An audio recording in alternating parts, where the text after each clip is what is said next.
Hello, friends. This is Dave Hurwitz, executive editor at ClassicsToday.com, here with Ask Dave. And this is a very interesting question. We've touched on it before. I did a video about this topic, but I think the way that the question's framed is an interesting one, and I would like to investigate it in a little more depth. The question is as follows. A reader asks, excuse me, Mr. Hurwitz, it takes a minute to get to the question, but you'll see it's in context. What did you think of Ozawa's Brahms cycle with the Saito Keenan Orchestra? The answer to that is I like it. I think it's a beautiful Brahms cycle. I've read, what's the guy's name? Haruki Murakami's book, where he interviews Ozawa. I read it too. It's a good book. Who said that they focused on Brahms early on because the sound of the symphonies worked well with Professor Saito's teachings on string playing. I guess, anyways, the book is a good read. It is. Yes, I don't know about the rest of that either. There is a detour in the book, here we go, about how people who can read music scores have a different, deeper understanding of the music than those who listen to recordings. As someone who owns scores and compares music to scores, do you agree? Do you have a version of the music in your head when reading that you can then measure against various recordings? I'm curious. Well, thank you for your question. The answer to the second question, do I have a version of the music in my head, is yes, I do. But it has nothing to do with the score. It has to do with having heard it. If you're familiar with a piece of music and you heard it enough and you know it, then you know it. It's in your head. That's it. I could play pieces back and forth in my head all the time. When I did the recent talk on thematic transformations in Mahler's Fifth Symphony, I didn't have to listen to Mahler's Fifth Symphony. I discovered these thematic transformations and the comparisons I was making just thinking about it in my head. I could play the whole symphony that way. Some people can, some people can't. I can do that. But that's, like I always said, that's a trick. I don't think that has anything to do with a deeper understanding of the music. And that goes to question number one. Yes, do those who read scores have a different understanding of the music than those who listen to recordings? Okay, here we go. You ready? We have to begin with what is a score? We have to start with first principles. This is like a Michener novel. The universe coalesces and dinosaurs stomp around and, geological eras happen. And then when you're done, you're in Brooklyn. You know what I mean? It's that kind of thing. So bear with me. What is a score? We're going to do this by analogy, and then we'll talk about some concrete examples. A score is not a piece of music. Please, let's be clear. A score is a recipe for how to create a piece of music. A piece of music exists only when it is being performed and listened to in real time. And that's what makes music so fascinating and so mysterious to a lot of us. So to take an example, here we have, let's say you're a score reader. You read a score. So here you have a score. The score is a recipe. Here is a recipe. This is a recipe for dark rye bread. Here is the finished product, what's left of it, because it was absolutely delicious. Dark rye bread. This recipe comes from breaddad.com, it's a wonderful website, by the way. You should have a look at it if you're into bread baking. It's so much fun. Anyway, so here's his recipe for dark rye bread. There it is. So this is your score. Between this and this, your actual rye bread, what happens? Well, first of all, you have ingredients. I have ingredients here. We have rye flour. I'll bet you didn't know. Here's one way that reading a score is handy for technical information. Did you know dark rye bread has unsweetened cocoa in it? Yes, unsweetened cocoa powder. It's the secret ingredient. So yes, scores will tell you if pieces of music have secret ingredients. And you can listen for the secret ingredients, but you hear them anyway. The only difference is whether you know what they are in advance, right? So I don't consider that to be a major thing. But yes, cocoa powder, molasses, that's what makes the dark rye bread dark, yeast, and of course, because you can't use rye flour all by itself, if you know anything about cooking, you have regular flour. So these are your ingredients. The score lists the ingredients. the instruments that are required to realize the piece of music. Sometimes it's only one instrument, like a violin or a piano. Sometimes it's a string quartet. Sometimes it's a full orchestra. To make rye bread, you need a full orchestra, or at least a large chamber ensemble of ingredients. So that's score, ingredients, and then we have the bread machine. This is the gizmo that makes the bread. In other words, this is your interpretation, your orchestra, your artists, your conductors, all the people in one handy, convenient package that you could just plug in and at the press of a button, it delivers after 3.5 hours this thing. Just like a recording or attending a symphony concert will deliver the piece of music to you. So my point is, let me put this down. The bread machine goes over there. My point is, between the score, I don't even know where I put it. Oh, here it is. The score, which is the recipe, and the finished product, like this, there are a couple of steps. You have to assemble the ingredients. You have to perform the music. So the score is just the beginning of the process. It's not the piece of music.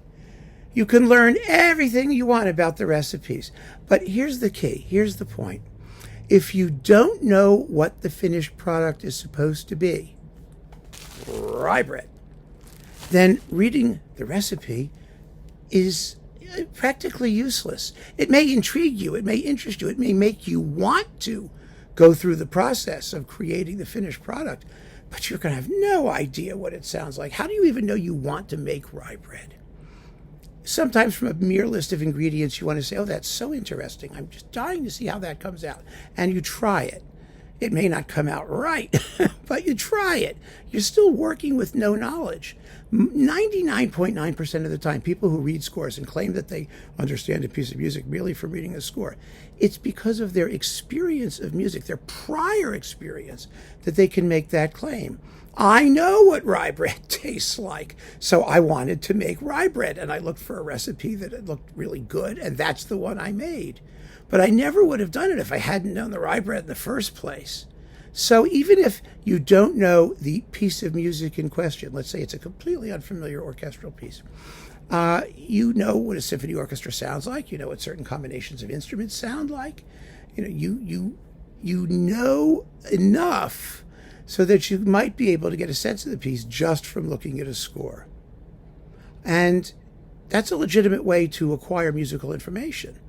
There are people who are incredibly talented at that sort of thing, who have an amazing gift for assimilating music and can read it like you read a billboard. And so they can look at a score. The simpler the better, obviously. A Haydn symphony is different from something else. And they'll get a sense of what the thing is, but it's not the same as listening to a recording. It's not the same as hearing it in performance. They're just different means of gathering information. So let's be clear about that. So here are 3 scores. Let's look at what the possible differences might be if you happen to have one, sitting around like in your living room. Well, here's one that we probably all know. Bruckner's Fifth Symphony, right? Now, the Bruckner 5 is a fairly familiar piece. And since it's Bruckner, it moves in kind of clunky chunks, which are, kind of easy to categorize. It's like, here's the string part, here's the brass part, there's the adagio, there's the scherzo. The form is familiar, a lot of it's familiar. And if you can read tonal music, then you could probably get through most of this without much difficulty. Nonetheless, this does have that monster fugue in the finale, which a lot of people made fun of and prevented it from being accepted as the masterpiece that it is, because people just looked at it looks like fly crap on the page. Here, let's take a look here. Let's find some. Well, that's the end. Okay. Yes. Yeah. Here's like bit of fugue. Here's fugue bit. See the fugue bit there? This isn't going to be very helpful, I understand, but look at it, it's all just little contrapuntal jiggy bits going up and down on the page. I don't think being able to read a score is going to help you with that fugue very much. You might be able to play it on the piano if you're really gifted. There, opera repetiteurs and people like that are trained to do that, to take a whole score of an opera and just play it on the piano. They know where the principal lines are. But what if you have a piece that has no principal lines? That's like that, where all the parts are broken up and like little pieces of a puzzle. Well, that's a little harder to get just from a score. You don't get the impression of that final fugue unless you actually listen to it. You can't. I don't believe anybody does. They may be able to tell you what's in it and to plonk it out in the piano or hear some bits of it in their head, but the entire conception and the whole 25-minute movement, no. I don't believe that's possible. And if it is, well, good for them. It doesn't really mean that much, but it's so much easier to just listen to the damn thing, right? Isn't it? But then there's another thing with Bruckner's Fifth Symphony that we have sometimes talked about, which is that at the very end, where the huge brass chorale comes roaring in, oh, there it goes. Oh, it's like ridiculously crazy. Marked triple forte for the entire, and here it is. You find that the bassoons, for reasons only Bruckner knew, the bassoons, there they are, have a completely independent part. Everything else is triple forte. The timpani are rolling, the brass are roaring, the strings are tremoloing and shrieking and doing, the woodwinds are all doing something else. But the bassoons have a completely independent part going dum bum, bum ba dum bum. And the reason is because, well, we know why, because Bruckner was obsessive compulsive, and he has that motive going on the first beat, the second beat, and the fourth beat. Well, no one had the third beat, so he gave it to the bassoons. Someone said there's a performance out there where you actually hear the bassoons. I never want to hear the bassoons. I mean, if you can hear the bassoons, then something is terribly wrong with the balances on that performance. It really is. And you could learn that from a score. You can. You can know that there's something that you're never going to hear. Isn't that useful? It tells you something interesting about Bruckner. Does it tell you anything about Bruckner's Fifth? No, not really. I'm not in any useful way. Or let's take this thing. Oh! Furtwängler's First Symphony. Now, here's a work that nobody knows. I mean, even Furtwängler probably didn't know it because it never got played. And you could take a page of this sucker, which is rather densely scored and long and full of elaborate detail and all kinds of stuff. Oh, here's a typical page. Oh, let me find another. Yep, there's a good page. Yep, there's a good one. Here it is. Look at that. If you did not know this symphony at all, and you had no access to recordings and no opportunity to hear it performed, could you determine what it sounds like just from looking at that? Some people can. Some people can do that. They can get a sense of it. They have access to that type of information in their brains, and I admire that tremendously. How complete would that be? How thorough? How powerfully would it convey the expressive point of the music? I tend to doubt very much. That's me.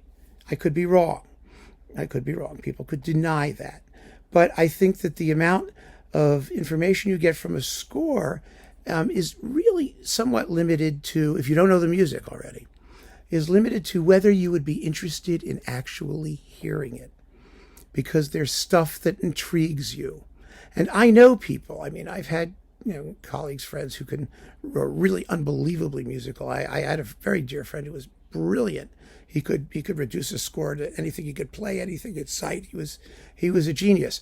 And we talked about all of this stuff. He was a prodigy, a Juilliard degrees, the whole deal. And what he said was, there are parts that you get clearly and parts that you just can't. It depends on how familiar you are with the music and how well you know the style. You can usually get the melodic line, and that may be enough to intrigue you if you want to hear it, but you have to hear it. It is no substitute for listening. None whatsoever. That's what he said, and I take that as gospel because it just makes so much sense. So here's a third example that I think is interesting and worth considering, because this is a piece that's written along completely different timbral lines from what we usually encounter. Stravinsky's Les Noces. Now, if you look at this score, you've got You've got like this thing. You've got people shrieking at you in Russian, number one.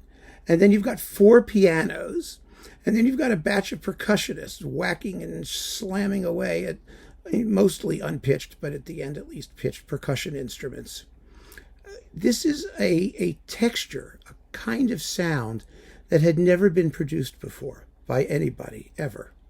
And if you were not familiar with the work, and a lot of people are not, and if you're only familiar with standard symphonic or orchestral writing or even piano pieces, can you hear this in your head and determine what it is and what's going on? I would say, no, you can't. You've got to hear the thing out loud. Unless you have prior experience of ensembles of this type, prior experience of the sound of percussion, a great sense of rhythm, all of those things. I think it's probably very difficult to get a sense of the work merely by looking at the score, the complete sense of the work, the same sense that you get in a performance. Obviously, you'll get the notes. You may get some of the tunes. You may get, it's vocal music. You could, hear what they're shrieking about. But it's not in any way the same as actually hearing a performance. And so, to get to the nut of this issue, the nugget of information, do you get a deeper understanding of the work? Well, this is going to be an obvious and maybe simplistic answer, but the question is, how intelligent is the listener? I know people who can, play anything and do anything, and they're morons. I mean, what is it to understand a piece of music? Are you understanding the technical aspect of how it's performed or what it requires? Sure, you can get a deeper or a more extensive understanding of that. But what the music expresses?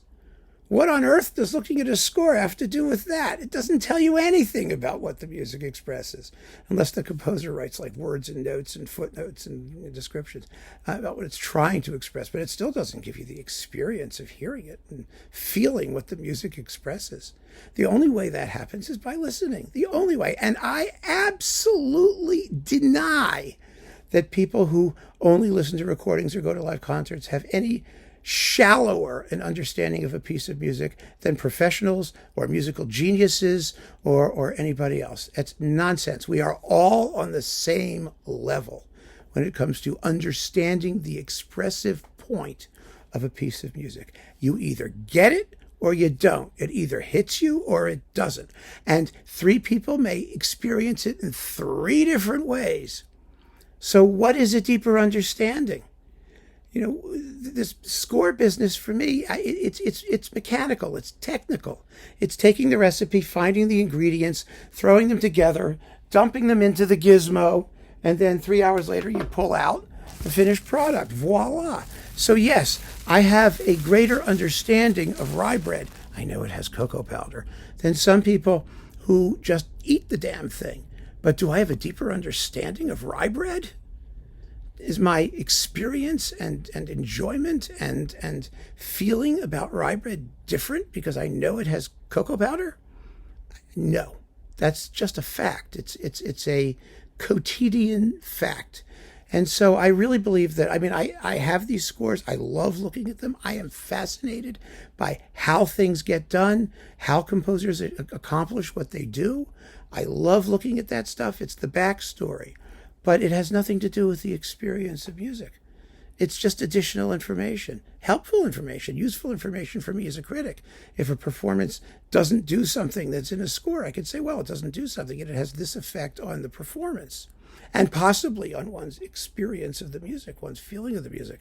But that's not a deeper understanding of what the music is expressing. I have to know that first. You have to know what the music expresses before you look at the score, in order to determine if the performance is doing what it's supposed to be doing. Similarly, if my rye bread is missing caraway seeds, they're in the other room, I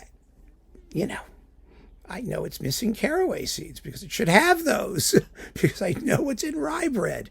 But if I had no idea, if I'd never had rye bread, I would never know. So there's a fact, a little nugget of fact that I've learned from the score. But that doesn't mean that it's better rye bread, because it's missing caraway seeds. Everything else about it might be better. my experience of rye bread may be more profound from one lacking caraway seeds.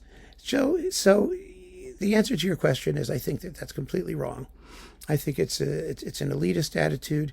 I think it's something that people tell themselves to make them feel smarter than everybody else.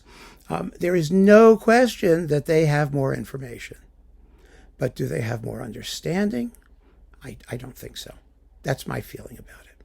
So thank you so much for asking the question. I hope you've enjoyed this little discussion. Keep on listening and take care.